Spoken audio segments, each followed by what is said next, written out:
None of these radical, woke, politically correct people seem all that happy to me. I don't know about you. I've never seen not one of them, a radical feminist, a radical leftist, any of the constituent parts. I've never seen one of them that seems happy. Well, the proof of the pudding is in the tasting. Perhaps that's because that premise is wrong. Maybe the truth actually will set you free, and maybe lies actually will delude you and make your life worse. What's the problem with politically correct speech? The problem with politically correct speech is that it attempts to transform reality by redefining words. So I think we can all agree at the most basic level that's what PC does. It redefines all of our terms, and in so doing it hopes to redefine reality itself. The problem for conservatives, though, is that it lays a trap whereby basically, any way you react to PC strengthens PC. And I use the term PC. You could also use the term wokeism or cancel culture. Whatever. Part of the issue is they change all the words. So we're talking about the same broad phenomenon. Obviously, the one way conservatives can react to help PC along is just by giving in, right? You use the new terms. You call Bruce Jenner she. You obliterate women's sports. You use all the kind of new jargon. Obviously, that gives them what they want. But then there's another group of conservatives who say, no way, I'm not going along with these new standards. You can't make me do it. I'm a free speech absolutist, right? And I think a lot of us have maybe used that kind of language in the past at various times. But the problem here is that the whole point of political correctness is to destroy the old standards, right? So if you go along with that, then you're helping them to do that. You're destroying the old standards. But if you throw your hands in the air and you say, you know what, I'm a free speech absolutist, say whatever you want, do whatever you want, I don't care, I'm a purist, right? You're also destroying the old standards because now so either way, PC gets what it's after. And this is why, the phenomenon has been in our public consciousness probably about a little over 30 years or so now. It's been building for more like 100 years. And it's why in that whole period of time, there is no shortage of conservatives who said, we're fighting back against PC. PC's gone too crazy. Donald Trump basically staked his 2016 campaign on this issue of political correctness. But we keep losing. I mean, this is the first day of Pride Month, where now first graders in the United States, I don't know about the UK, it's probably the same there too though. In the United States, first graders are being taught transgender ideology, and Kellogg's cereal is telling them to pick their own pronouns. So obviously we haven't done a great job pushing back against PC, and I think the reason is no one is willing to stand up and offer a substantive vision to defend the old standards. Does that make political correctness conservatives' fault then? Yeah, basically. Chesterton, one of your fellow countrymen, had a great line where he said, it is the job of the liberal to go about making mistakes, and it is the job of the conservative to make sure that they never get corrected. And I think that's basically what conservatives have been doing the past 30 or so years. Part of this, I think, is because we don't want to offend anybody. We want to be very nice. We're sort of generally content. That's why we're conservative, right? That's why if we were not content, if we thought everything had to be ripped down, we would be radicals. So we don't want to be offensive, really. And then the other issue is a lot of conservatives basically share the liberals' central premises. And this is especially true in the United States, because in the United States there is a robust liberal tradition. And I mean, even the classical sort of liberal tradition. I think it was Tocqueville who made the observation that Americans behave like conservatives, but they talk like liberals. So the language of liberty and individual rights is all, it's throughout all of our founding era and throughout really all of our history. But we don't talk a whole lot about tradition. We don't talk a whole lot about order. We don't talk a whole lot about, law and order even. I mean, Donald Trump, kind of brought this back in at the end of his presidency. But it takes the second position to this idea of emancipating yourself from everything, this individual autonomy.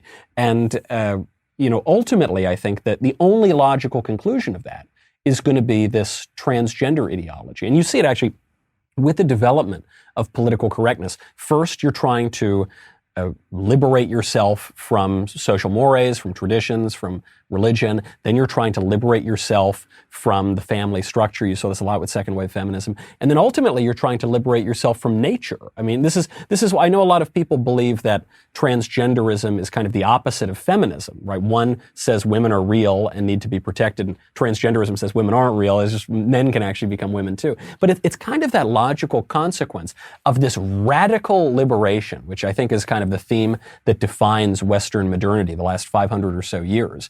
And I think we're kind of on the fumes of that, where that only lasts so long as you've still got some animating principle and tradition in your society. But goodness gracious, it seems like that's fallen down around us. So I just sort of think either we will defend old standards, return to tradition, if you will, or we're totally lost because the momentum of the radical left, as expressed in political correctness, is just so great, and it's only been accelerating in recent years. If you're stuck in this catch-22, though, and it's essentially impossible, or the situation that you've laid out is very difficult semantically for conservatives not to fall into one of a number of holes, or anybody that isn't a leftist to not fall into one of these holes. You don't need to be a conservative to disagree with some of the semantic and lexical games that are being played. Yeah. What do you do? This is the hard lesson. I know a lot of people aren't going to want to hear this, especially conservatives. We need to embrace a just and prudent censorship.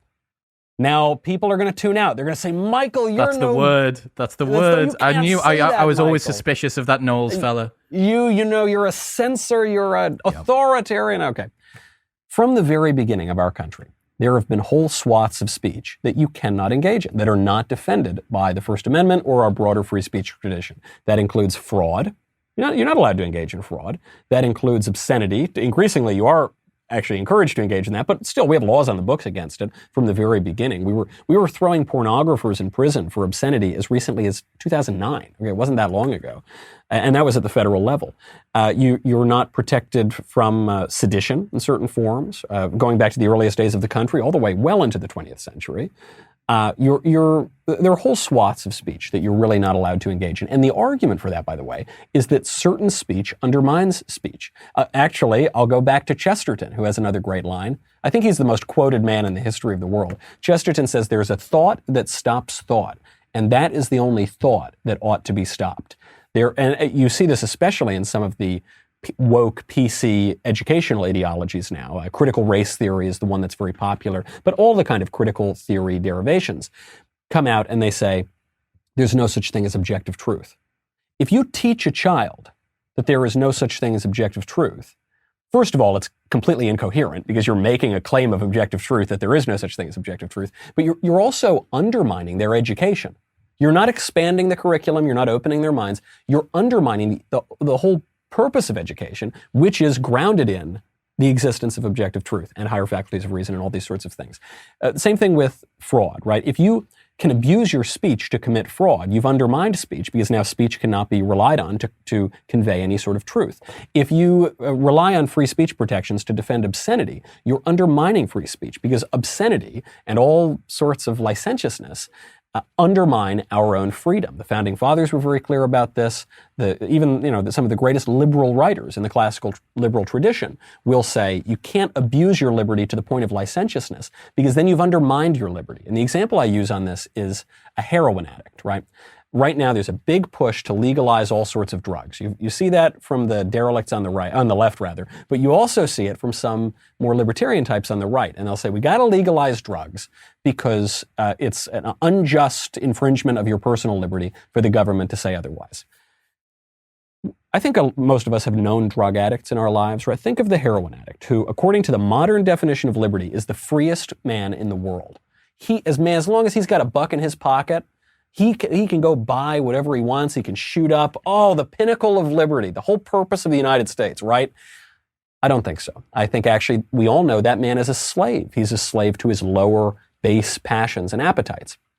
And this is because man, uniquely, has intellect and will. And we actually have two kinds of will. We have the lower will, which is when we want to just stuff our face with cookies or drugs or booze or whatever. And then we've got a higher will.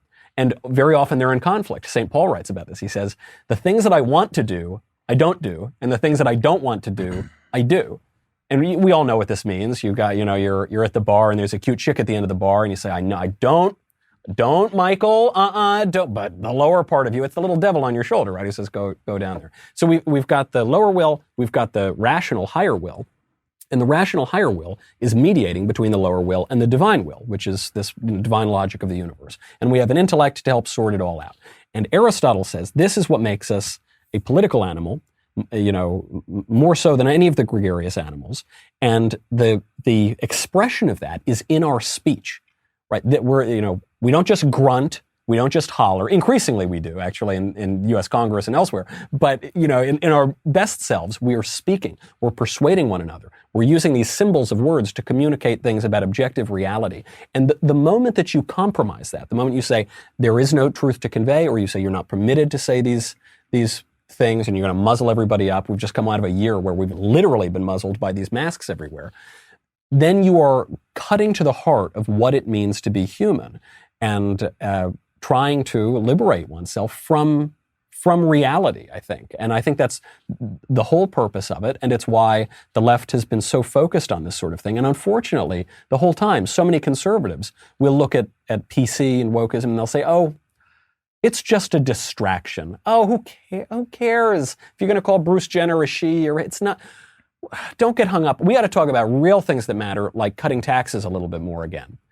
And you say, well, I like tax cuts as much as the next guy, but if you lose our relationship to reality, if you lose the whole culture, then tax cuts and $1.50 will get you a cup of coffee. The problem is semantic games can be thrown away as well. It's just semantics. It doesn't really matter. But as anyone that's read 1984 knows, the breadth of your language is directly proportional to your ability to think the thoughts that the language enables. And given that the quality of your life depends on the quality of your thoughts, the quality of your thoughts depend on the breadth of your language, you restrict the language, you restrict the thoughts, you restrict the life.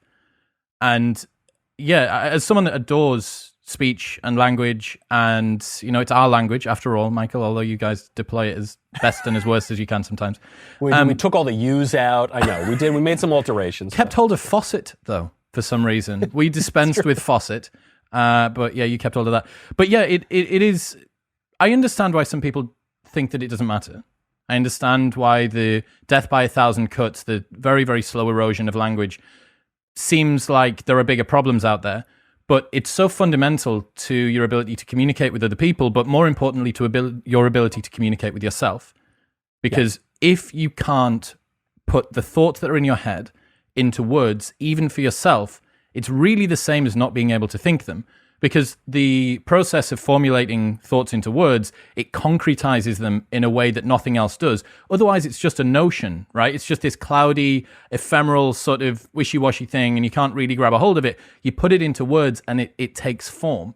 And slowly eroding away at this, I think, it's something that we should all be really concerned about. But it just smacks massively of conspiracy theory. They're coming for the words.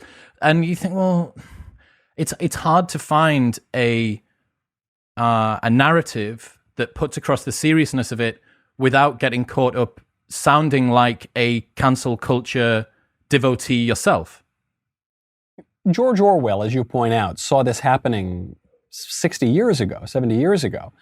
So was he a conspiracy theorist? Aldous Huxley saw this happening around the same time. Is he a conspiracy theorist? This has been building for a very, very long time. And just because some people don't know anything about history doesn't make the rest of us conspiracy theorists. And Orwell was very explicit. He said, the purpose of limiting the lexicon is to limit the range of thought, exactly as you say. And just think about what the words do to you. I mean, you're so precise and insightful here to say that our consciousness, the way we view the world, comes out of the words that we use. One of the recent coinages out of the university is this phrase, justice-involved person. That was my favorite. That was my favorite one from yours. It used to be young criminal. It's now justice-involved youth. The justice-involved youth. You think, well, hold on. The one thing I know about these kids, the only thing I know, is that they are not involved in justice. They are actually involved in injustice, but they've totally flipped it around. And so if you're thinking of young criminal, right, what image does that conjure? You say, well, okay, some guys, well, maybe they got some weapons, maybe they're terrorizing Granny or something. Okay, we got to be a little harsh on them. But if someone is a justice-involved youth, well, it would be very wrong to punish them. Another one is a bum. A bum is no longer a bum, they became a homeless person. Then they became unhoused.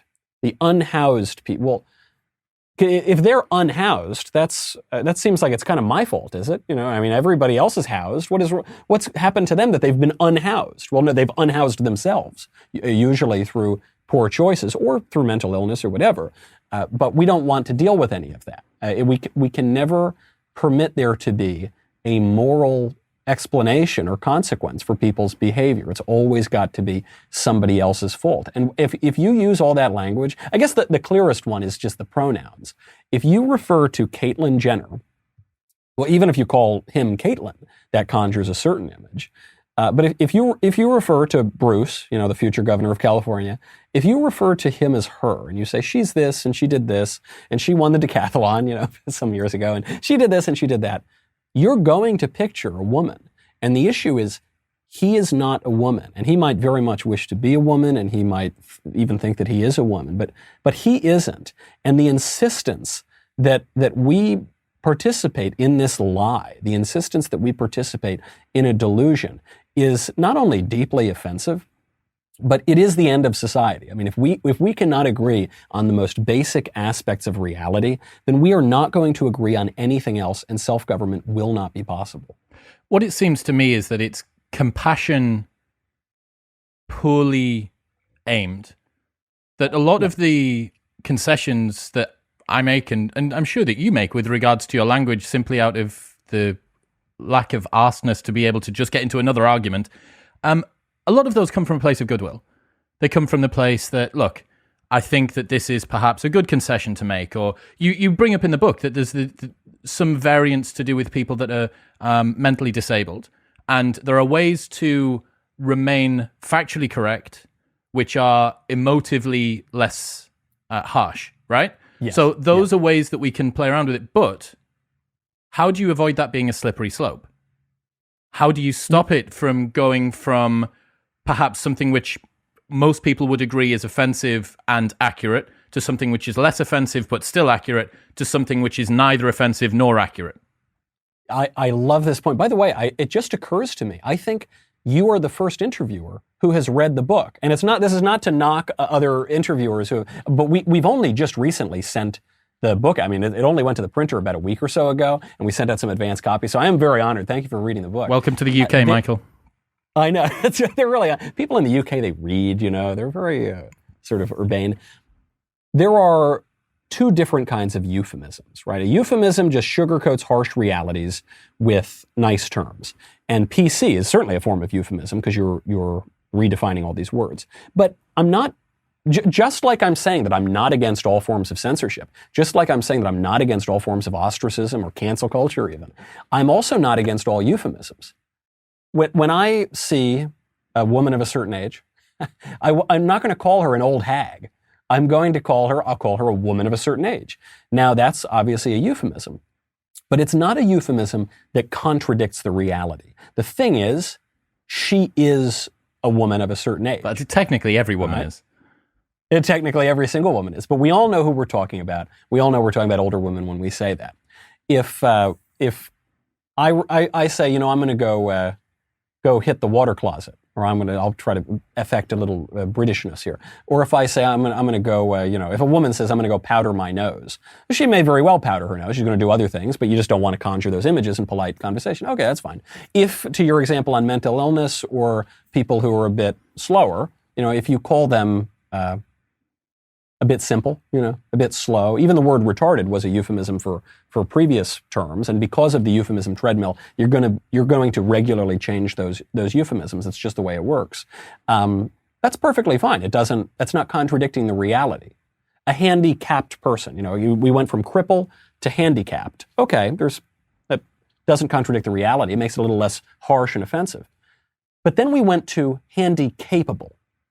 Well, that implies that you've got extra superpowers or something. That is contradicting. the reality, right? I mean, it's not, no one wants to be offensive to anybody, but you can't make me lie. You can't, I'm not going to call the woman of a certain age a hot teenager. She isn't. She's an older woman. And so what PC is getting us to do is tricking us and pretending that, this is a very polite thing. But lies are not polite. And I think one of the premises of the modern left is that lies are compassionate and the truth is cruel. If you go and you tell Bruce Jenner that he's really a man and not a woman, or especially when we hear about trans youth, we're hearing more and more about trans youth because there is a social contagion aspect to this cult as well. But if you tell a trans youth, hey, mister, you're not a woman. You are a guy. And I know you're going through some problems right now, and I'm sure that's very difficult and you got to work it out. But just know this, you are a man, you're not a woman. We would be told this is harsh, this is cruel, this is going to make people more depressed and anxious. There's really no evidence of that, but we'll be told that. But I think it's very disrespectful to lie to people. And I think that if you live in lies, you're going to set yourself up for a very bad life. And one of the bits of evidence of this, by the way, this is totally just anecdotal, this is not scientific. None of these radical, woke, politically correct people seem all that happy to me. I don't know about you. I've never seen, not one of them, a radical feminist, a radical leftist, any of the constituent parts. I've never seen one of them that seems happy. The proof of the pudding is in the tasting. Perhaps that's because that premise is wrong. Maybe the truth actually will set you free. That's our old understanding of it. And maybe lies actually will delude you and make your life worse. You've got this quote where you say, "No revolution can succeed if it opposes common sense. Therefore, the clever revolutionary must transform the common sense to accord with his vision." I think that really succinctly explains the inversion that we're seeing with language at the moment. Are you familiar with a concept called the retreat to the inner citadel? Do you know this? I don't, actually. Let me educate you. So Please do, yeah. This is from Isaiah Berlin, and he says that when the natural road toward human fulfillment is blocked, human beings retreat into themselves, become involved in themselves, and try to create inwardly that world which some evil fate has denied them externally. If you cannot obtain that from the world which you really desire, you must teach yourself not to want it.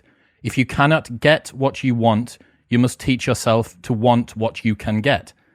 This is a very frequent form of spiritual retreat in depth into a kind of inner citadel, in which you lock yourself up against all the fearful ills of the world. So a simpler way to put that would be, if your leg's wounded, you could try to treat the leg. If you cannot, then you can cut off the leg and announce that the desire for legs is misguided and must be subdued.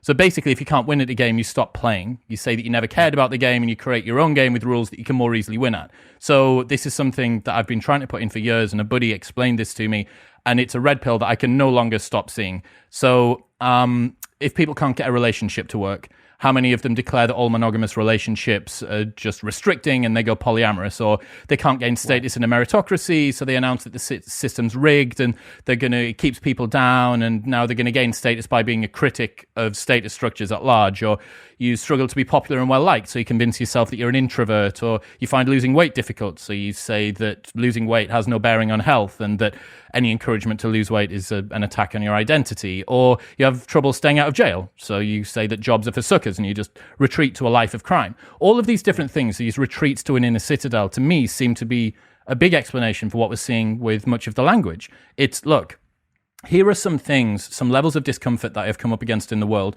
Reality and my experience are not meshing as smoothly as I would like them to. Yeah. Therefore, my solution is to try and change the rules of the game so that they do. At a social level to it reminds me a bit of Kurt Vonnegut's Harrison Bergeron story, where another terrific story where the last capable man is being hunted down because this what you would now call woke tyranny is trying to drag every single person down, to take away excellence, to utterly upend our traditional understanding of society and say, yeah, my leg can't be healed. Well, yeah, who needs legs? Legs are awful. People are very wrapped up in this themselves. A man wrapped up in himself makes a very small package indeed. And one of the issues, I suspect, is that people are thinking of themselves a lot. If you want to break out of that, if you want to kind of re-engage with society and have a better chance at a flourishing life, it's not that you need to think less of yourself. It is that you need to think of yourself less.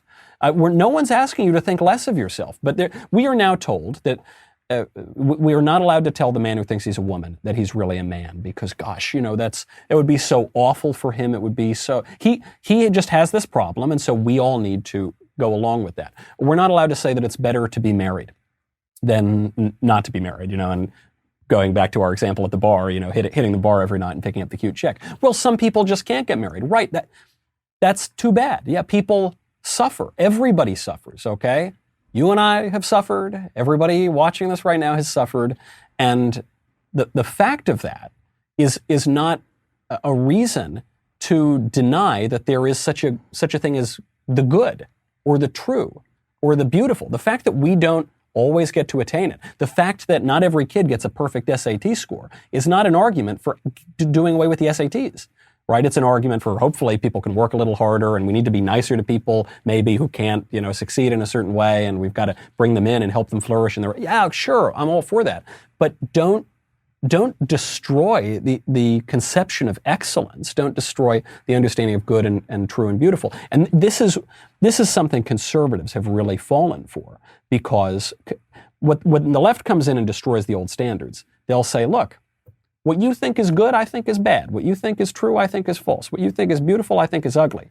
And the modern conservative response to that is like, well, I guess you're right, man. I guess, yeah, no accounting for taste. But that's pretty lame and gives away the whole game to the left. The true response has to be, you're wrong.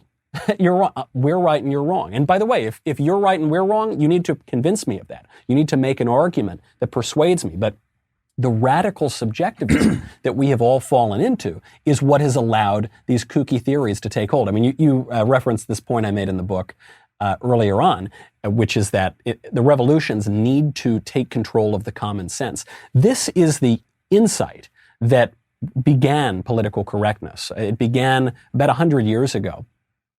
Marx failed to instigate his worldwide revolution. He wanted all the lower classes, right, the working class, to unite across the world.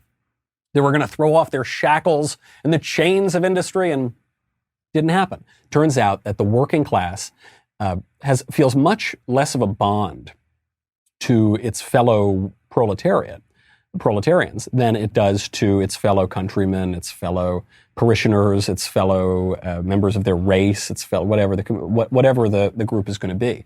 And so Antonio Gramsci, this brilliant Marxist theorist and communist politician, he said, the problem is the conservatives have the common sense. They have the culture. And so what we need to do, if we want the revolution to succeed, we need to go in, infiltrate all of these institutions through a war of position, and then transform the common sense such that, the workers who won't get on board with our theories right now in the factory, they will be so steeped in our culture and our ideology that they will naturally follow us. And, it's hard to deny that the left has been fairly successful at that over the last 100 years. My favorite quote that summarizes that is, the left won the culture war, now they're just driving around shooting the survivors. Which is just the most accurate thing. It really does seem to me like the left really hate the working class at the moment, though. Do you get this sense? Yeah, there is a clear disdain and contempt. I mean, you see this over the past year with the exaltation of our Dr. Fauci, peace be upon him, and all the other high priests of progressivism. I mean, these are the experts who know much better than the deplorable, irredeemable, bitter clinging. I mean, these are the words that just the Democratic presidential candidates and presidents have used to describe the lower classes, also known as the American people, a huge portion of the American people, over the past 10 years. They hold them in great contempt, and I think comes from an irony that the left purports to love humanity and fight on behalf of humanity. And they're so focused on humanity, they can't concern themselves with actual humans. The humans really drive them nuts, but humanity they love. It's weird as well, because the vast majority of immigrant populations, of black and ethnic minorities in America, are probably going to be working class. But it seems like their label of ethnic minority has superseded their label of working class. So the culture provides them an exit route out and kind of a safe space within the leftist ideology. Is that right? Yes, and this was Gramsci's observation too. He said people actually don't really identify with their job or their economic status. Well, not anymore. Too Definitely abstract. not anymore. Yeah, I mean, but they could identify much more with, say, their religion, their nationality, their race, their whatever. And so that does give the left an out. It's why the left has done very, very well, certainly with black voters, but with other minorities too, other immigrant groups, is because they can really gin up that kind of grievance and resentment. And where it didn't exist before, they'll sort of manufacture it, like they did through institutions like the Ford Foundation and other groups in the 1970s. Even the moniker Hispanic did not really exist, before about 50 years ago. The idea that someone in Mexico and Brazil and Peru and Guatemala and Spain are all somehow the same thing is quite offensive, I think, actually. But same thing with Asian. The idea that Chinese, Japanese, Vietnamese, Indonesian, somehow it's all just the same is offensive and silly, but politically it's very useful. And they've unfortunately, the left seems to understand politics quite a bit better than we do. And it's a point I make in the book. I think we as conservatives tend to pat ourselves on the back and we say, we understand reality so much better. We understand speech, free speech. Oh, we're way smarter about that than the left is. But the fact is, we're not. They understand it much better. They understand its role in a polity much better, and it's how they've been able to manipulate it so successfully while we twiddle our thumbs. I definitely think they understand the delivery mechanisms better. Now, everything that the left creates is slicker and sexier and cooler, and I know that you guys at the Daily Wire are trying to slowly sort of claw your way back into the culture at the moment, but it really does feel like the left won the culture war, and now there's just a few silos left over from the right that are trying to sort of hold on. What about the destination for the PC types then? Like, have they got an end goal that they're trying to achieve here? Does it ever stop? So I think it is a purely negative campaign. I don't think that it is exactly like we've got the traditional moral standard, which asserts that certain things are good and true and beautiful and others are not. And then we've got the PC standard, and that's going to assert certain things. I just think the PC version, the leftist version, is an inversion of the traditional. It's just seeking to destroy. And it's why leftists don't ever seem to really edify anything, right? They just, the BLM mostly peaceful protests left rubble in their wake, right? I mean, they actually burned down the country. This is true of Antifa. This is true of so much of the leftist political action. So the only thing, if I were trying to be charitable toward the left, something I don't do very often, but I'll try. But if I were trying to give a charitable read, and in many ways that's what my book is trying to do, I would say that the left is interested in the most radical extreme of liberation.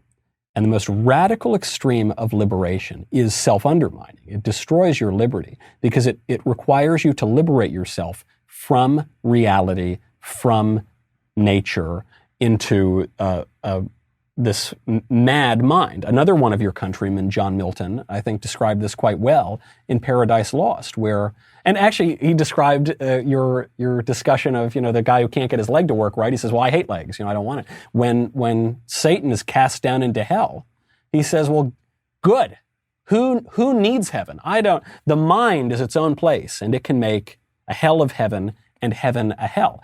And of course it can't. The problem is that heaven is going to be heaven and hell is going to be hell, and the moral order is going to be the moral order.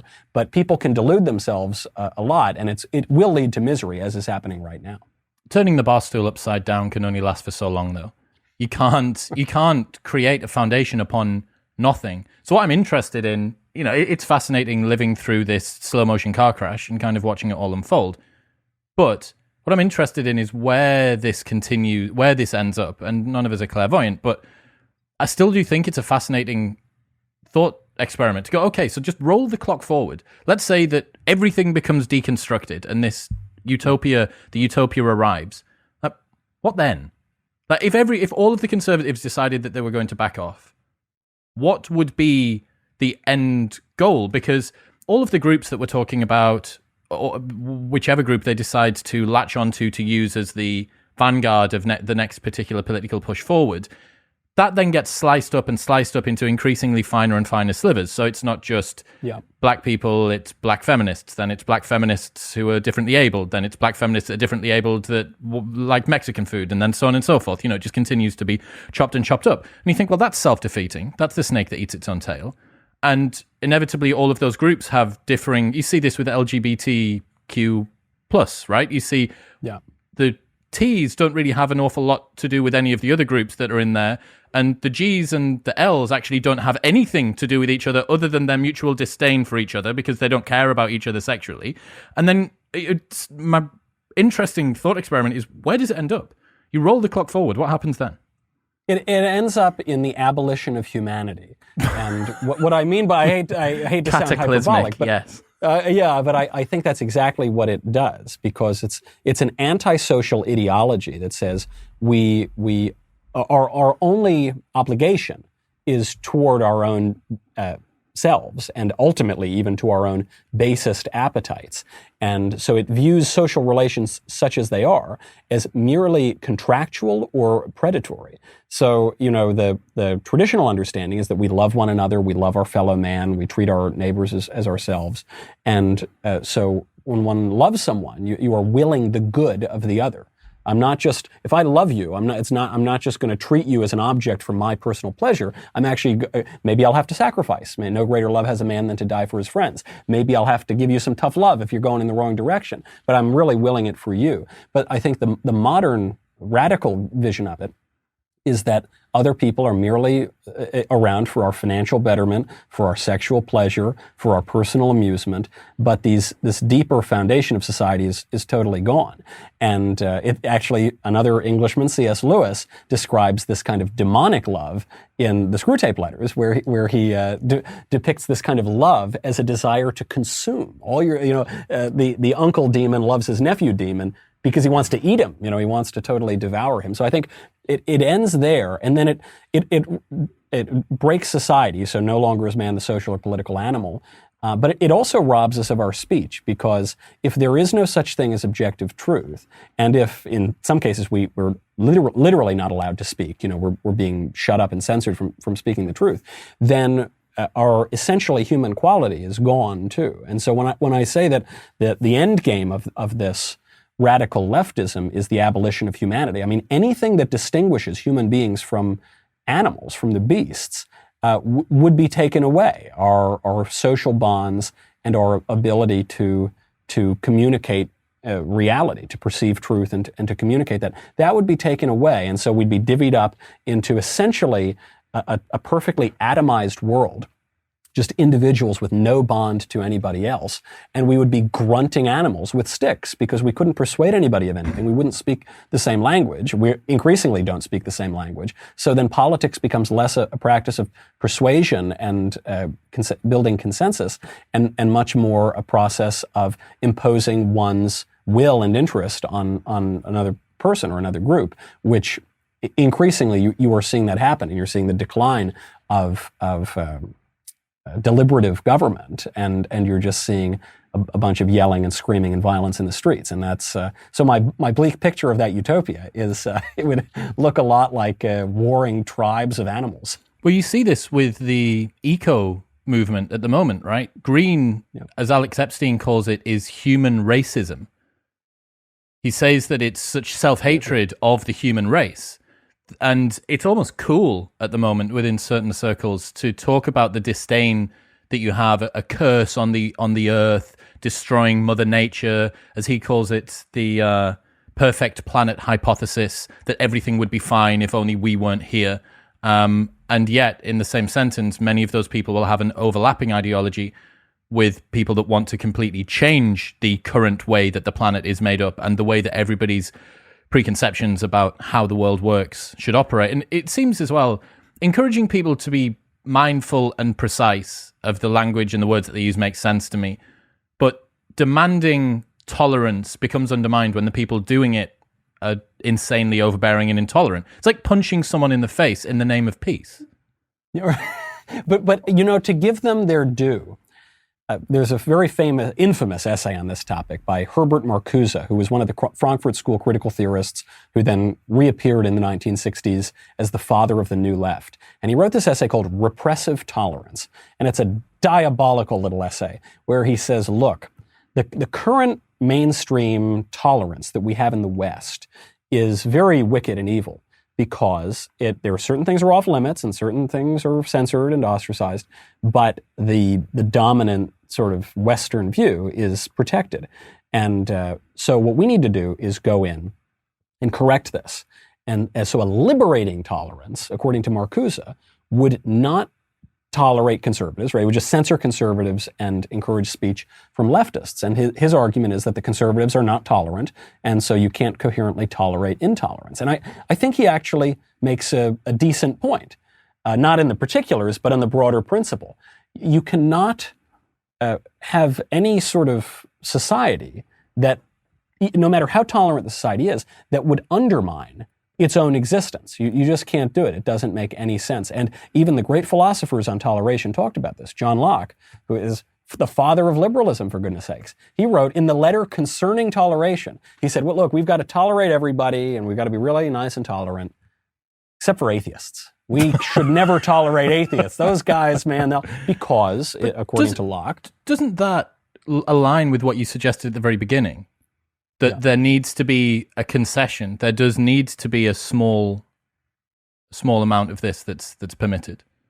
There does, yes. I mean, there needs to. We want to have a nice broad society. We want to be able to, perceive the truth. But that is the point. Let's not. The purpose of keeping an open mind is not so that it can stay open forever and your brain falls out. The purpose of having an open mind is to close it again around truth that you have perceived. A good line from this comes from Bill Buckley. He was quoting actually a liberal president of Yale University, and he said, skepticism has utility only when it leads to conviction. You've got to ultimately believe in certain things. And Buckley, actually, as mainstream a conservative as it gets, he described himself as an epistemological optimist. He said, look, I think, and he even made fun of what a silly phrase that is. And he said, I believe, a typical Bill Buckley way, he uses a $20 word to describe a very simple concept. He said, I believe that some things are true, we know them to be true, and we don't need to relitigate them every 5 seconds. There's certain premises that our society is going to embrace. And so he said, for instance, that we don't need to constantly be entertaining the ideas of the Nazi or the communist. These are bad ideas. They're antithetical to our civilization, and so we're done with that.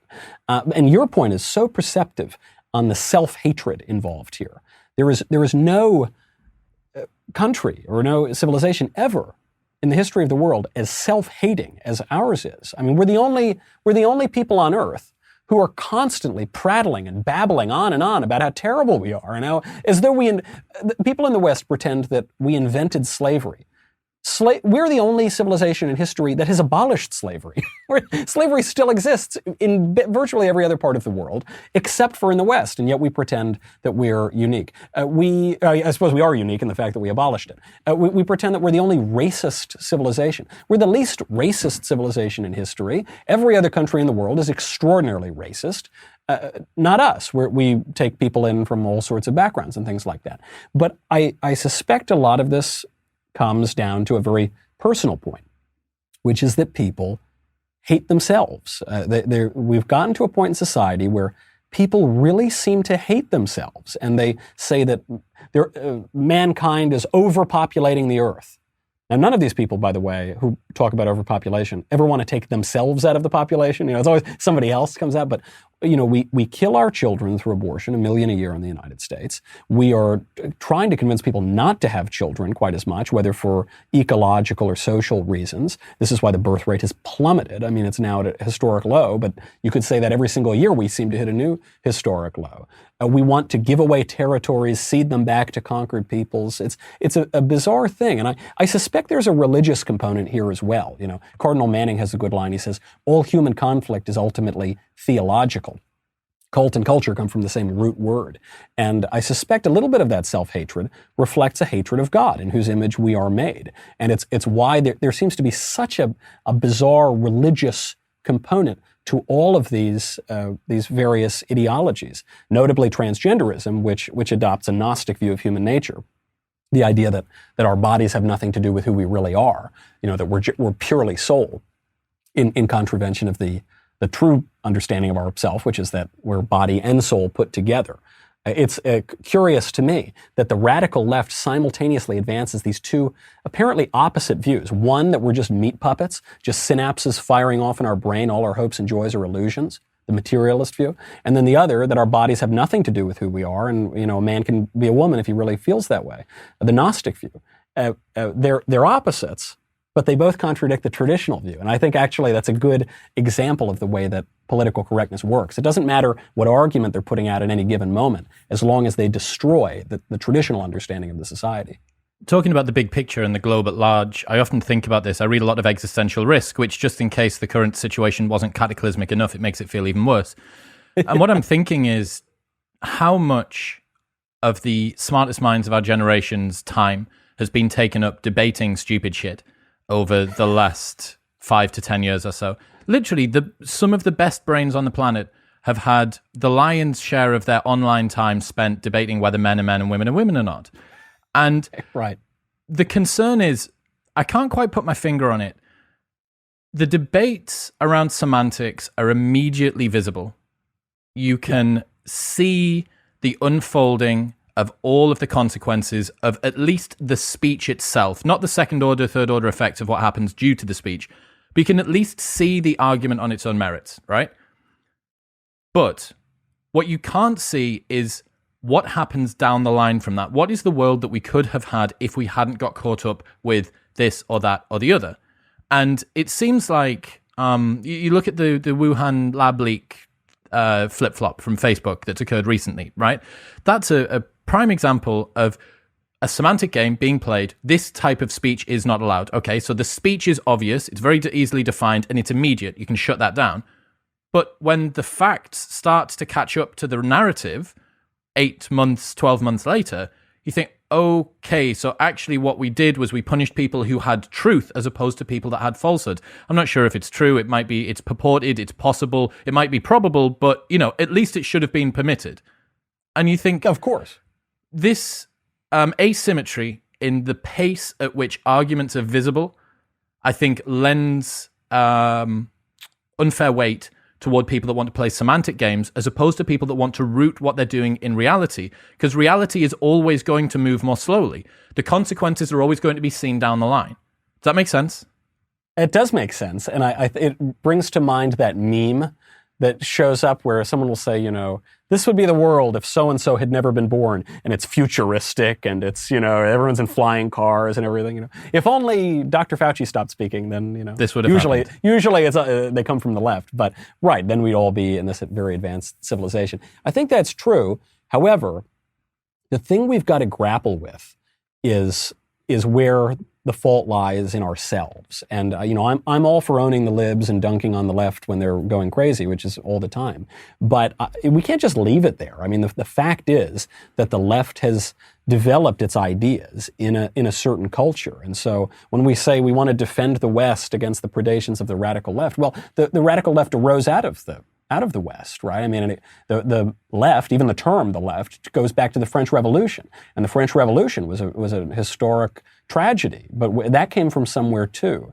And so one does wonder, and this thesis has been advanced in recent years by people like Patrick Deneen in Why Liberalism Failed and other writers and thinkers too, that something went wrong somewhere along the way. We somehow lost the thread somewhere along the way. I mean, Oswald Spengler's book, now it's not really read quite as much, but 60, 70 years ago it was read quite a bit, The Decline of the West, maps out why the West has to go into decline because of the circumstances that have arisen from within it. And so I think it's very frustrating. I wish that we didn't have to spend all this time saying that men are men and women are women and babies are babies and there is such a thing as truth or whatever. But maybe the reason for that does not lie in just only in Herbert Marcuse 50 years ago, or only in Antonio Gramsci, or only in Karl Marx, but actually goes back even further than that. Where did we lose this thread? Because there are, major ideas at play, and ideas obviously do have consequences. And I just think if we try to fix the problem solely based on, the Clinton administration to the present, we're not going to get very far. And one of the things I've tried to point out in this book is that political correctness, which seems like it's 30 years old, it's at least 100 years old. And so the modern radicalism goes back so far. Where are we going to find those answers? Are we going to find it in science? Capital S, trademark over the E. So many of our debates now are so reductive and shallow over gender or babies, right? They'll say, a baby should not be killed because he has unique DNA. They say, okay, sure, yeah, I agree. That's true. He's obviously a distinct entity. But plenty of things have unique DNA. Why should I not kill the baby? Well, because the baby is a human being. Well, why shouldn't we kill human beings? Because, they're self-conscious. And I say, well, no, a baby's not. A baby's completely unconscious, basically. Or, even a newborn baby is not a walking, talking. The reason we do it is because humans have dignity, because they're made in the image of God, because they have souls and they are this very dignified being. Well, now we've left the realm of science now, haven't we? Now we're in the realm of philosophy and religion. And we're very uncomfortable talking about those things. The way that we talk in the West today about philosophy and religion is like an anthropological exhibit. We talk about it like we're in a museum, and we say, oh, look, here's philosophy over here. People used to think this, then they thought, oh, look at religion. Look what these grunting idiots used to think, whatever. Yeah. We don't treat these things as though we don't treat Aristotle as though he tells us something about the way we're living today. We don't treat Thomas Aquinas, for that matter, as though he has something to say about the way we're living today. It's not, our understanding of philosophy and religion is not a living one. And so our civilization is not a living one. It's a dying one. And that's a sad fact. I wonder how much of the difference between how the UK and America at the moment culturally is split. That's not to say that there aren't sort of progressive, crazy policies and stuff like that over here, but it really is orders of magnitude different to where it is with you guys. How much of that do you think is because your country is based in a history which is only a quarter of a millennia old? Like, we can roll back, yeah, fair enough, Vikings and Normans and so on and so forth. We're hardly sort of genetic purists ourselves. We are an amalgamation of a lot of different things. But, there's castles in the UK that are thousands of years old, and we can track that history back. I wonder whether the roots lie sufficiently deep with regards to tradition over here, that there are more tangible artifices that people can grab onto. Do you know what I mean? That there's a genuine sense of history. Whereas for America, the history very much still is unfolding. There is still a lot to be discovered about what the country is. It just seems unfortunate that it's occurred at a time where the free movement of information has enabled some bad actors to weaponize that. I think your point is totally right. Because when you even say, what is the founding story of America, you could get different answers. Is it the Pilgrims? I tend to trace it, I suppose, to the Pilgrims. Is it the settlers in Virginia and Jamestown? Some people would say that. Is it 1776? That was the very beginning. Nothing happened before that. I don't think that's quite fair. That's a little shallow. Is it the Wild, Wild West? Well, it might be. A lot of people trace it to that as well. Or is it the story we're increasingly told that we're a nation of immigrants and really America begins at Ellis Island? A lot of people want to believe that. Well, depending on which story you pick, you're going to have a very, very different understanding of America. And they all seem equally plausible because the country is not particularly old. Add to this the problem of totally open borders, which effectively is what we have today. And you have a country with historic levels of immigrants who have not assimilated in any way. America always did basically a good job about assimilating its immigrants, and then when it wasn't able to do that, it would restrict immigration, and this gave us a relatively stable society. But now that's gone, and so if you have a country and you, at the corporate and governmental level, try to replace and undermine its institutions and traditions, and then you actually change the people of the country such that now something like 1/5 of the country was not born here and does not really know particularly much about the country, well, then you're going to get a different country, and the UK has probably survived a little bit better because of that weight of history. And you see it, especially at the religious level, you see this in the Catholic Protestant split. You know, the idea when Martin Luther was nailing his theses to the church door was that finally we were going to have a recovery of truth after the absolute corruption of the Catholic Church and the Roman hierarchy. And what happened? Did you get a reformation? No, you didn't get a reformation. Did you get a new singular church to challenge the Catholic Church? No. You got 30,000 churches because there was that crack, you know, and the Catholic Church, despite its many, many problems and scandals that continue to go on and have gone on for a long time, it remains, I think, because of its divine institution, but also, without question, because of its history, because of its tradition. Hilaire Belloc has a good line on it. He says that, he has to take it as a matter of faith that the Catholic Church is divinely instituted. But for non-believers, an evidence of its divine institution is that no other institution conducted with such knavish imbecility would have lasted a fortnight. And this is certainly true, and it's true of other places with a long history. But what are we doing now, especially in this country, to our history? We're tearing down all the statues. And I think it's why the left focuses on language and of course, on our national memory. Tear down Washington, tear down Jefferson. When Trump said that would happen 4 years ago, everyone laughed at him. Within 18 months, they were pulling down those statues. And where does it go from here? Did you see that summer and other seasons have been added to a list of triggering terms? Did you see this? I did see this because, you see, summer in one hemisphere may not be summer in another hemisphere. Let me read this out for the people that haven't seen it. So this is Lara Hogan adds summer and other seasons to list of triggering terms. Twitter's status as a think tank for the nation's brightest minds took a hit once again when Lara Hogan announced that she will no longer use the word summer because it may be triggered for some. According to her Twitter profile, Lara Hogan is the founder and leadership coach at Wherewithal. The company website states that Hogan spent a decade growing emerging leaders as the VP of engineering at Kickstarter and an engineering director at Etsy. So she makes nice posters and stuff like that. Hogan's full tweet reads, "A teeny tiny inclusive language thing I've tried to get better at this past year is avoiding Northern Hemisphere specific seasonal language. Like instead of this summer, I say the months I mean, or a Q3, because it might be that season for me, but not that season for everybody." Joining the call for the season-sensitive lexicon are chipmunks and squirrels notorious for the preferring of summer season over the snow-laden winters. Q3 time and the living is easy. I don't think anyone's going to be singing that. Do you know, I love that she suggested Q3 because what she thinks she's doing is this very liberal impulse to take away all considerations of particularity, of time and of space. She's going to take away, yes, you're right, when it's summer here, it's not somewhere else. She's going to take that away. I'm no longer a citizen of this country or that country. I'm in the realm of the universal. Okay. But she's using terms that are used almost exclusively by neoliberal elites. The idea of Q3, what are we talking? Now we're going to replace the sales the report for this season. Yeah. Yeah. Finally, we're going to adopt the much more inclusive language of a McKinsey associate or someone at Goldman Sachs. Yeah. Okay. Sure. I mean, but they do this so very often. You see now, there's a move against the American flag in the United States. A lot of the left will protest the flag on football fields, or they'll take it off of clothing, or they'll say it's a symbol of oppression. But they will wave the BLM flag or the Pride flag, especially now where I guess we're in Pride month. Pretty soon we're going to have Pride year. It's just going to be 12 months of the year. And I think the reason for this, in part, is because the American flag is particular. It exists in a place.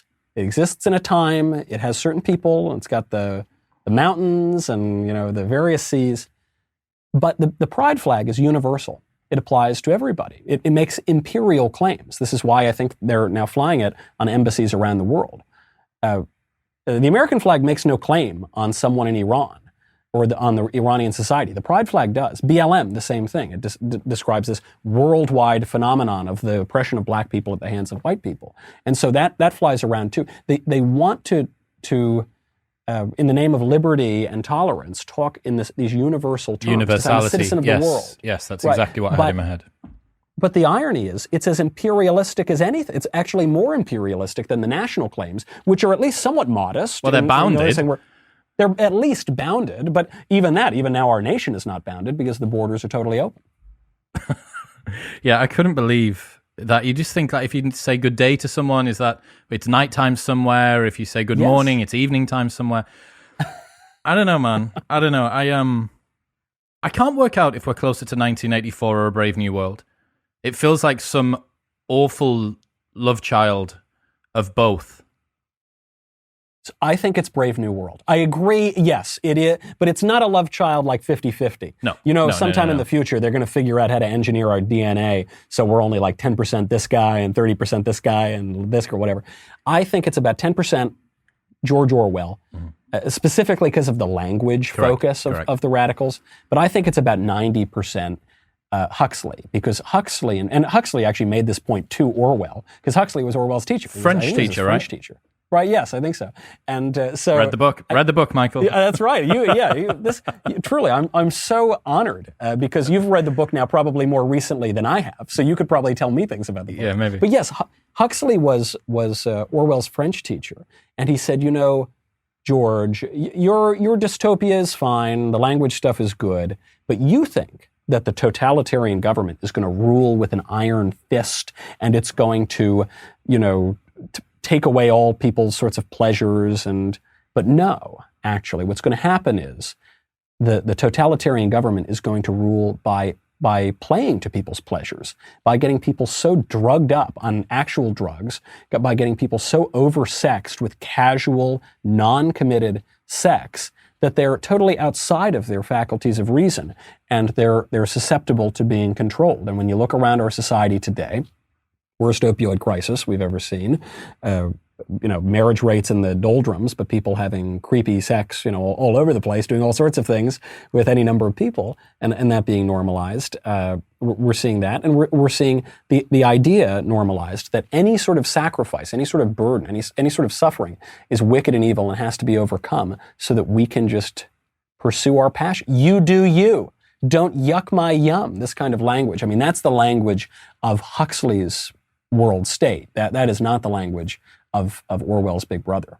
Even if you think about what social media is doing, right? It's it's a systemic rather than exogenous way to manipulate the chemicals that you've got in your body. Immediate, guilt-free pleasure. The same goes from Amazon. You can Amazon Prime yourself a lovely new item that will give you that hit while you DoorDash or Deliveroo a Michelin star meal while you sit on the couch and watch $1 million produced TV shows on Netflix. It really is. For all of human history, we've had problems of scarcity, right? And now our problems are problems of abundance. And I think you're right. I think that 1984 might have happened if technology hadn't enabled Brave New World. Without the technology, I don't think that Brave New World can happen because it requires such sophisticated coordination. It requires a degree of siloing of information whilst also free communication across that. And the levels of comfort and convenience that are required in order to enact a Brave New World, you need to have. Here's the thing, right? So I think about this to do with existential crises all the time. How luxurious of a position it is to have an existential crisis, because the only way that you can get to that situation is if the bottom levels of Maslow's hierarchy of needs have all been sorted. So much, like if you're worried about where the next meal's coming from, you don't have the luxury to concern yourself about whether you are contributing to your own highest good within the world. Right. So yes. Brave New World. I'm with you on that. 9010. It's a language from 1984, and everything else from Brave New World, except for the Soma, which was still yet to get. Except for the Soma, although I guess OxyContin or something is the Soma now, and I think this issue of that existential ennui. People who work a lot don't have existential ennui because they're busy working. They have needs to meet. And beyond that, by the way, it's not even just that we don't work enough or we're all telecommuting or something. It's because there are plenty of people who can't telecommute. I mean, this was one of the arguments for the lockdowns is all the genius experts said, oh, no, you can work on Zoom. And I said, oh, right, none of you know people who work physical jobs. So you think that everybody can just telecommute in on Zoom. Actually, believe it or not, there's some people who do real things in real places. Wait until you need your plumbing fixing via Zoom. Yeah, exactly. Yeah, that's right, yeah. That's right. Get the electrician in on Zoom. It's not going to work very well. So yes, you've got this problem of abundance. And the chemical aspect of social media is pretty clear too. The one that I get sucked into is Twitter. I'm on Twitter a lot. I'm just the one. I don't do Facebook as much. I don't do Instagram, but Twitter I do. And I was talking to a friend of mine. He said, "Why are you on Twitter so much?" And just came out of me. I said, because I don't want to look at porn. So if I don't want to look at porn, I still want to get the same sort of, pleasure, oxytocin, whatever. And so now instead I'm just getting sort of political, rage tweets or something. But everybody seems to be hooked on these things. And for a lot of people, I suppose it is literally porn, right? It's not even just, which is this other issue of abundance, right? I mean, truly that there, if you can think of it, there's a porn for it. And I think it's why you're seeing a reaction among younger conservatives. There was a big debate that busted out partaking in some ways of the PC debate, because we do have laws against obscenity, and yet they don't really seem to be enforced very much with porn. And the debate to ban porn or not, or to regulate porn, you would imagine it would be the old fuddy-duddies are against porn, and the young, rapscallions are for porn. But actually, it was totally reversed. The people defending porn were the boomers who were using this kind of pseudo-quasi-libertarian language of the 80s and 90s and saying, oh, well, if it feels good, do it.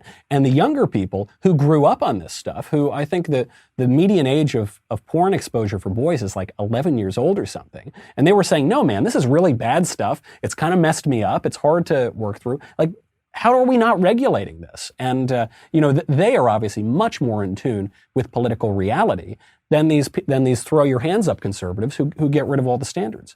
I'm so glad. I don't know by what quirk of this version of the simulation I managed to avoid a porn addiction, but I'm so glad that that's not one of all of the vices and odd quirks and behavioral problems that I've managed to sidestep through life. I'm really glad that porn addiction isn't one of them, because it's so inconvenient. And I suppose it's just available all the time. But, part of it might just be that if you're a millennial, you've kind of just missed it. Or, maybe it was still there, I guess, when we were kids. But still. I think you're right. Dial-up internet. But think about if you're a Zoomer, right? Think about if you're a kid who right now is 18 years old or something. You have had some kind of high-speed device in your hand from the time you were like 3. And so your brain just isn't built for that. And it's, I think it also gets a little bit to competing theories of the mind. There's this one theory of the mind, which is that our mind is like a steam engine or something, and we've got to just let it out. We don't want to repress anything. We've just got to, if you blow off a little steam, you'll feel great, and then you can go on. You said that, sorry to interject there, you said that this aligned with the technologies of the day, right? You kind of had these different sections. Who was it that was the steam thing? Was that so coincidentally, you've got sort of Freud coming up around the same time as the steam engine, right? And so Freud is, and Freudianism kind of leads to this idea that you've got all these repressed desires and feelings and thoughts, and you've got to just sort of let them out. And then you'll have a much healthier society. And you then see this expressed in the kind of kooky theories of guys like Wilhelm Reich, who believed that the life force, the life energy, was something called the orgone, this esoteric particle, and the cause of war and cancer and death and everything was a lack of orgasms. And so a little bit more masturbation fixes a lot of problems, Michael. Yes, no, I mean, this is truly what the left is saying now, and you'll see it being taught in kids' cartoons. They'll say, it's perfectly healthy, it's totally right to, in the words of Woody Allen, have sex with someone you love, alone in a room, you're the one person you love. It's perfectly good, it's very healthy, you've got to do that. During the lockdown, the New York City Health Department was saying, oh, yeah, you can't hook up right now, but you've got to go, turn the blinds down and have fun with yourself whenever you can. But this is actually the opposite of healthy, right? The traditional view is that virtues and vices are habits, and the more you do them, the more you do them. So you make this point where you say, I'm glad I never developed a porn addiction. Well, I suspect part of the reason you didn't is because when we grew up, it just wasn't quite as available. But if you had a device in your hand at 3 years old and you were just doing this constantly, it would be very difficult to break that sort of thing. I would be a pathological fapper, yes. That's right on your business card, is what I would say. I mean, this sort of, I think people are beginning to recognize this a little bit more, especially as we become more digitized, as we live more of our lives virtually, as we are zooming in to our friends and our work and our parties and things. We realize, as the language of universalism has taken over the language of nation or country, we're beginning to realize, wait a second, I do have a body. I am in time and space. I know I'm told that my identity has nothing to do with my body, but I think maybe I do. And, I think it's why Jordan Peterson has become so popular and resonates so well, as he says, hey, clean your room. The things you do actually do matter. And one of the really insidious aspects of political correctness is that political correctness takes old moral codes and replaces them with new speech codes. So it matters less and less and less what you do, and more what you say. It's this, we've kind of created this prison of our own minds, and that way lies madness. Casting off the wisdom of old times is so dangerous. There's this quote from Donald Knuth, which I adore, and he says, "Tradition is a set of solutions for which we have forgotten the problems." So good. And yet, when you have collapse of grand narratives and the lack of religiosity, you have the changes with regards to the way that family structures are accepted and so on and so forth, it doesn't surprise me that you have this. Like, there is, again, to use the bar stool analogy, it's been upended and now it's sat in some sand, and there's nothing, as soon as you start to pull away at the traditions of the past, there isn't anything to hold on to it. And this is coming from someone, I'm from a very salt-of-the-earth, normal northern town in the UK. All of this sort of stuff wouldn't come to us in terms of culture wars. And yet, I'm seeing now, even somewhere that is fairly traditional, I'm seeing this hearkening back, this desire for people to have their older ways a little bit more. And yeah, man, it's the bifurcating that you're seeing as well with regards to how sort of people are living their lives.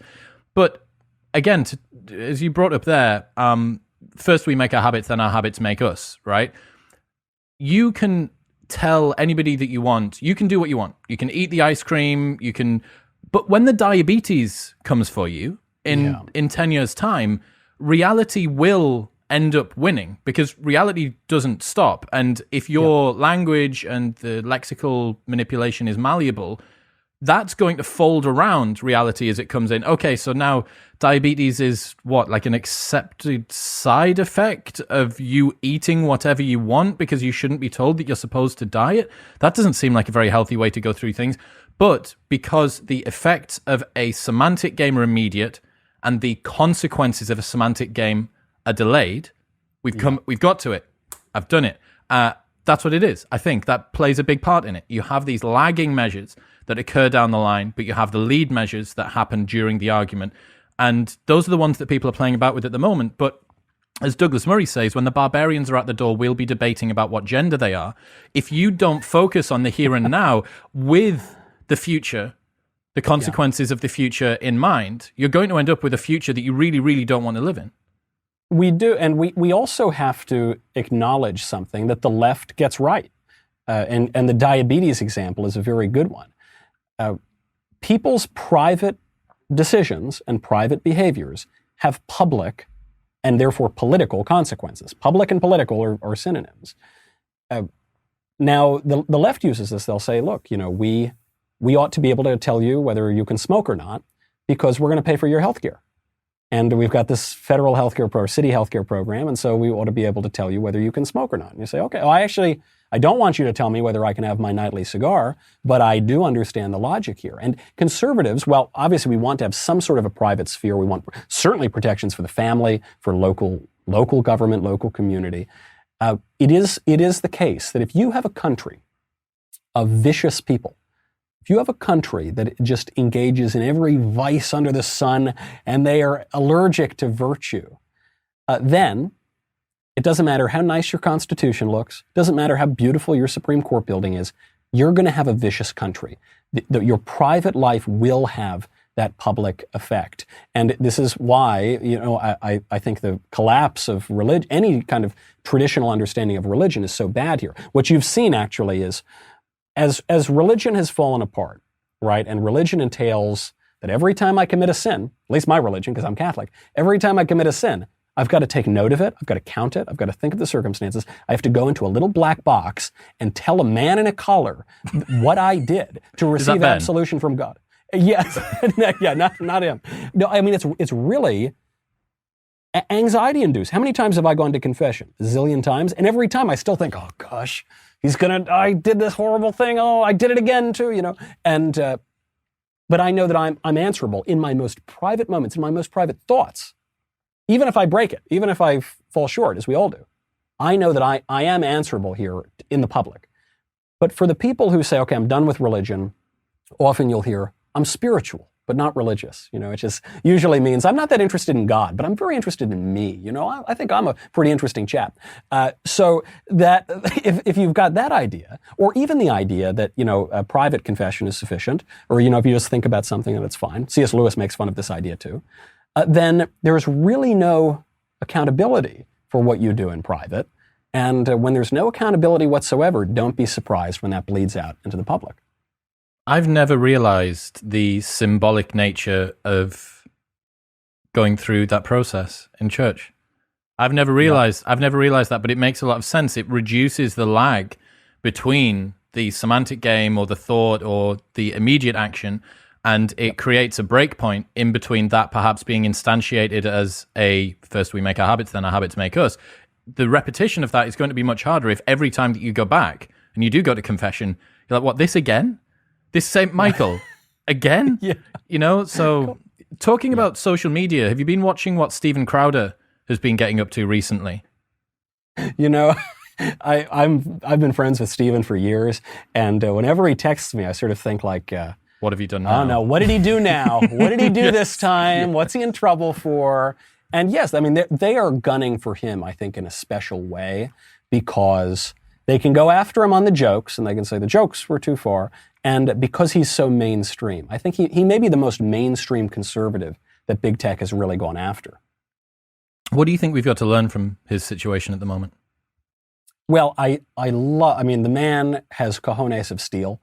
He may be a complete lunatic. He's got such brass couillons, I mean, we have seen this guy be waterboarded for a very long time. He's done all sorts of crazy things that most people would not do. And he's stood up to big tech, and he will not bow down. And I think the point that he and I were discussing this the other day, you go after Alex Jones. Oh, well, Alex Jones, he's just a kooky far-right guy. Turns out he actually appears to have been right about everything. The more we learn about the gay frogs, and I mean, well, Alex Jones, he's a fringe figure. Okay, you go after him. You go after Gavin McInnes. Gavin McInnes founded the Proud Boys, very funny comedian.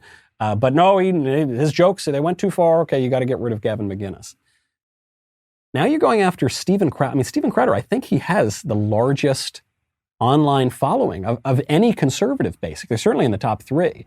If you go after and you take him out, they can take out any one of us. And I think that's really what this is about. And I give him a lot of credit. I sometimes think if the big tech oligarchs have not gone after you at all, it means you're doing something wrong. It means that, you're... when I think of the really squishy conservative types, the ones who write for The Atlantic and The Washington Post and go on MSNBC or whatever, I realize they're actually worse than the left. Because the left is being honestly dishonest, right? The left is telling you what it believes and all the ghastly things it wants to do. But these guys exist to legitimize the liberal establishment. Their role is to act as a court jester in the kingdom of liberalism. And so whenever you have an actual conservative raising actual questions that might seriously threaten the left, well, they can't tolerate that. You're not going to get your CNN invitation, and more likely they're going to try to boot you off like they're doing to Crowder. The interesting thing with talking about Gavin McInnes and Alex Jones is that although those guys had huge, especially Alex, right, like a terrifyingly big audience, and he's still holding on to it, he's broadcasting every day for ridiculous numbers of hours, even more than you guys. It certainly does feel like once someone is pulled out of the delivery mechanism of normal social media, the YouTubes, the Twitters, so on and so forth. Like Milo Yiannopoulos, where the fuck's he? What's Milo? I saw him throw a £500,000 ring into the coast of Hawaii a couple of weeks ago, and I was like, Milo, you've been drinking. Like that was, but I haven't seen him for ages. I'm like, oh, he's still got a YouTube account. Like, wow. And he's going through all of this other sort of stuff. But you would have thought, traditionally, if Milo had gone through something as big as that, it would have been everywhere. But you really can, excommunicado, you can take someone out of the public zeitgeist very easily with this. And even if, let's say that Stephen's got every single one of his 4 million or whatever it is, how many subs he's got on YouTube, huge amount of subs. Let's say all of those are part of his private site, the Mug Club thing. That's now siloed. That's it. Yes. Shy of a very incentivized referral scheme, that's your audience. And you think, okay, is this it now? I get to affect these people and that's it? As everybody knows, the way that the delivery mechanisms on YouTube work, it's not just the subscribers that see the content. Even if you don't think about the people that view it, it's 10 or 20x the impressions. And even just seeing the content or seeing the tweet, even if you don't decide to engage with it, counts for something in terms of moving. So I think some political commentators, specifically on the right, because I think those guys tend to try and silo themselves or create these fallback plans a little bit more, as you guys have it as well, right? Just in case big tech decides to come for you. I think the idea is fantastic, and it's obviously the only one that you have. But I don't really think it's an acceptable or a successful. I don't think anyone should see being cancelled and still being able to exist and make a good living as a success, because you are now taken out of the people that already subscribe to your stuff. They know and mostly agree with the talking points that you've got anyway. Yes, they need to be educated and entertained, but I don't think that should be classed as a victory if people get cancelled like that. This is something so few people understand. The utility of YouTube is not primarily as a broadcast device. It's a fine broadcast system, and there are lots of broadcast systems, and that the utility of YouTube is the ability of discovery. Right, the fact that new people then are going to find your stuff. So if you get booted out, and let's say you take your 1 million person audience with you, or your 2 million person audience with you. Okay, 2 million people out, and who knows how many of those will remain active. That's it. That's all you've got, and it will not grow, and it will actually shrink over time as people die and get interested in other things and go away. So yes, that's not a victory at all.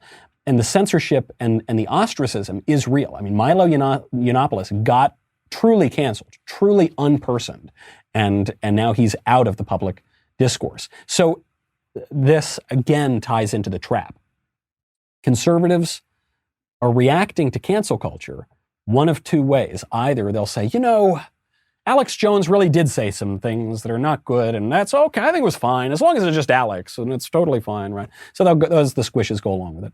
And then the other way is we should never cancel anybody. But there is a third option here, which is we should cancel other people. And I just think that this middle idea, that we should never cancel anybody, has never existed anywhere. All societies have standards. All societies have taboos. Also, when you transgress those, they will ostracize you. And this has been true in the furthest annals of history all the way up until the present. The question is, what is the taboo?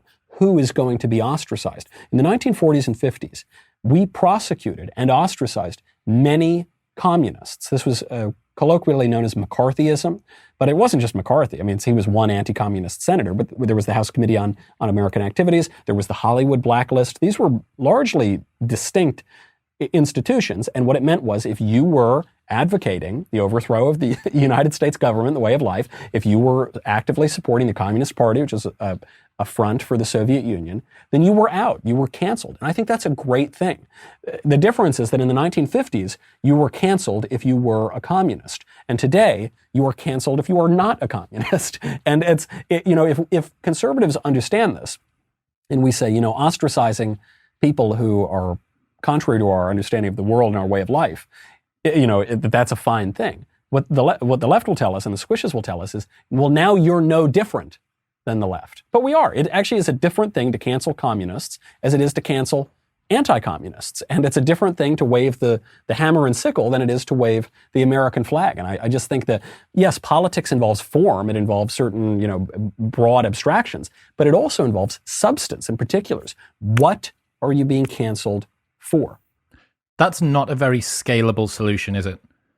It means that each individual broad range, each region of cancellations needs to be looked at upon its own merits. That's going to be much more effortful. That's going to be a challenge. Well, it requires some kind of conservative unity. So right now, with the current cancel culture, which is exclusively leftist, we know the criteria. It's if you say anything that can in any way be disingenuously twisted and misinterpreted to be racist, sexist, homophobic, transphobic, phobic, whatever, the list goes on and on. If you in any way contradict the leftist orthodoxies, you can be canceled. And if they just don't like the cut of your jib and you say I think of my Daily Wire colleague, Gina Carano, who tweeted out something that was anti-Nazi, and the left interpreted it, completely flipped it on its head and said it was pro-Nazi or something, and that therefore, you could get rid of her. It's just because they didn't like her because she was conservative. So yes, the left is unified and the right is not. Paul Ryan, former Speaker of the House, who seems like a perfectly amiable fellow, is very much an economics-focused conservative, and he really doesn't seem to care very much about cultural issues. And he just gave a speech the other day, and he said, we got to stop talking about how they're trying to trans the kids, and we got to stop talking about all these cultural things, which are just distractions. We've got to talk about the only important conservative issue, namely cutting taxes a little bit more, once again. And I thought, pal, you obviously don't know what time it is here, but that we have to deal with that problem. The only thing that has united the right since the fall of the Berlin Wall has been cutting taxes. Okay, we can't agree on anything else. And so if you can't agree on anything else, then you're absolutely right. You're not going to be able to enforce a set of standards. So I'm hoping now, I think there is some hope. You're seeing on the right the ascendancy of much more traditional, serious conservatives. I'm thinking of guys like Sohrab Ahmari at the New York Post, who just wrote The Unbroken Thread. It's a very good book on this topic. Guys like Adrian Vermeule, Harvard law professor, really good on that topic. Yoram Hazony, the writer of Virtue of Nationalism, Israeli philosopher, is really good. Patrick Deneen, Why Liberalism Failed. I mean, this actually has really been emerging, this call for a substantive conservative vision. And so I hope that we can get it, but are we there now? Absolutely not. Michael Knowles, ladies and gentlemen. Speechless, Controlling Words, Controlling Minds will be linked in the show notes below. Where else should everyone go check out your stuff? People can find me. You can find all my links at michaeljknowles.com for now. But as you well note, I'll probably be booted off of social media at some point, certainly when the book comes out. So I really want to thank you, though, because it's been such a blast to talk with you. And I can't believe you are the first person in public to have ever read a book that I wrote with words. So I'm very, very thrilled to be able to do it, and I would encourage everyone else to go get the book. My pleasure, man. Thank you. Thank you very much for tuning in. If you enjoyed that, then press here for a selection of the best clips from the podcast over the last few weeks. And don't forget to subscribe. It makes me very happy. Peace.